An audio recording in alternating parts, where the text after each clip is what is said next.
So let me get this straight.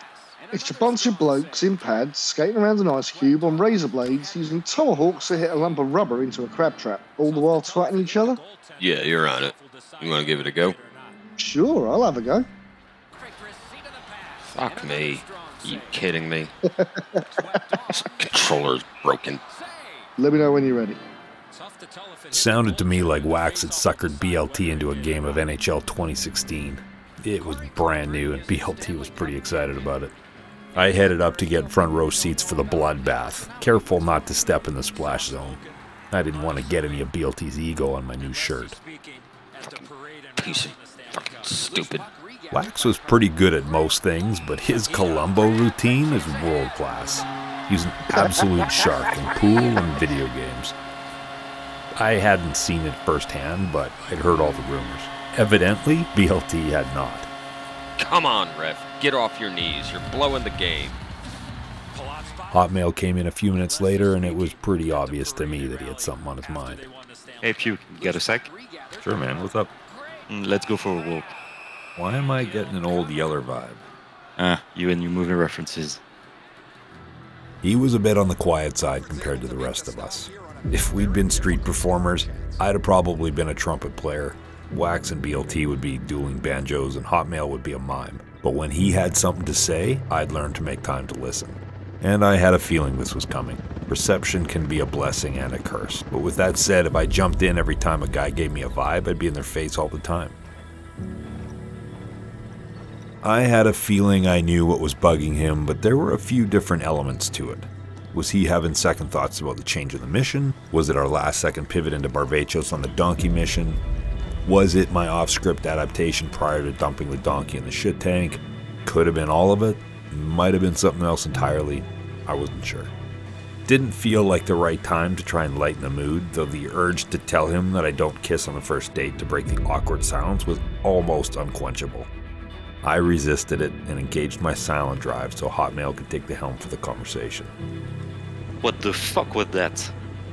We've covered a lot of ground since we got here, but you're gonna need to open that lid a little further. He did not disappoint, and it came out like a cork had just been popped off a champagne bottle. Right from the beginning, I understood our role, I accepted the risk. I was all in for all of it. But listen, whatever that was in the chopper, that wasn't the job. That was something else, and I need to know where that came from. He scraped a line in the dirt between us. You don't need to tell me, but if that's the way it's gonna be, then I'm out. I'm not ending my career with shit like that. I formulated my thoughts and took a deep, slow breath. Okay, I guess we're doing this. I looked down at the line. You do realize you'll be the first person I've ever actually told, right? Hey, I get it. That's why I brought you out here. I made a pyramid gesture with my hands, which he recognized as the cone of silence. I used that gesture every time I wanted to keep things within whatever size group of people I was standing with. Normally, trying to keep guys quiet was a fool's errand, but there were a few people I trusted more than others, and Hotmail was one of them. In about 99, I'd been on a 6-month NATO deployment in former Yugoslavia with one PPCLI. My second, actually. I'd married pretty young, and we had a 10-year-old daughter, Bolivia. We called her Livy. I could see him doing the math in his head. How old are you again? We'd adopted her when she was almost 4, so I'm not that old. Old enough. Anyway, it's now near the end of 1999, and the battle group was starting to demote. I was just looking forward to get home since that whole deployment had just been a mess. There was just so much hate over there.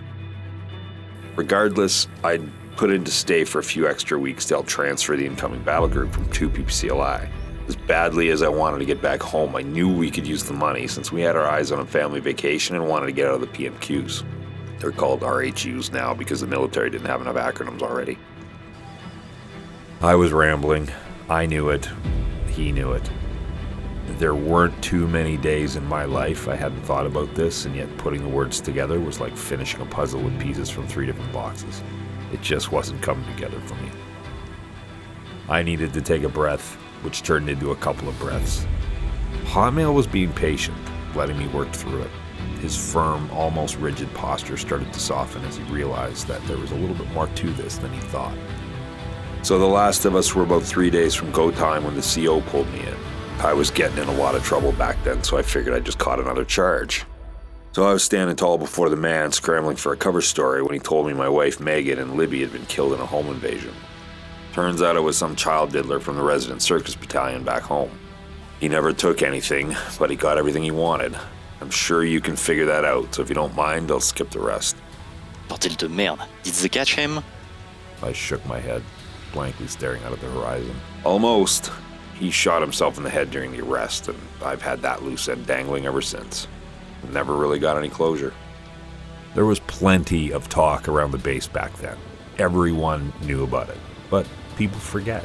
It was water cooler conversation for a couple of months, but in that time I'd evaporated into the Hill pipeline. I was amazed I passed their psychological screening at that point, but I had some other unique experience that got their attention. Jesus, Puke. I have no words. Me neither, for once. I don't know what to say, but I'm glad you were able to share that with me. And I'm sorry for making you relive that. I could feel my eyes starting to fill up, and now wasn't the time for that. I shook it off best I could and faced him. Look, no bullshit. I get it. You guys need to know I'm not going to be emotionally reacting to every random artifact we stumble into and dragging you guys through the fallout. I took another brief pause. I can't promise that shit's not going to get crazy out there. And if that's the difference between you staying and leaving, then Hotmail, let's part on good terms. But dude, if you're worried about me coloring outside the lines every time I get mad, I mean, that was a very unique set of circumstances, and I'm not going to apologize for that. Frankly, if I had the opportunity to do it again, next time, I'd let the fucker bleed out first so I could watch him die. Hotmail stepped over the line he'd drawn in the dirt and extended his hand. I nodded at him and we shook hands. Then he gave me a hug. That was the first time I'd ever actually seen him display any emotion at all, so that was a little strange. I was exhausted, but yet strangely invigorated from getting that all out in the open. I'd become so used to bottling everything up. Releasing that pressure after so long was a unique but welcome feeling. Okay then, check my watch. It's that time. Let's go see if Andy's got any work for us, shall we? And holy fuck did she ever.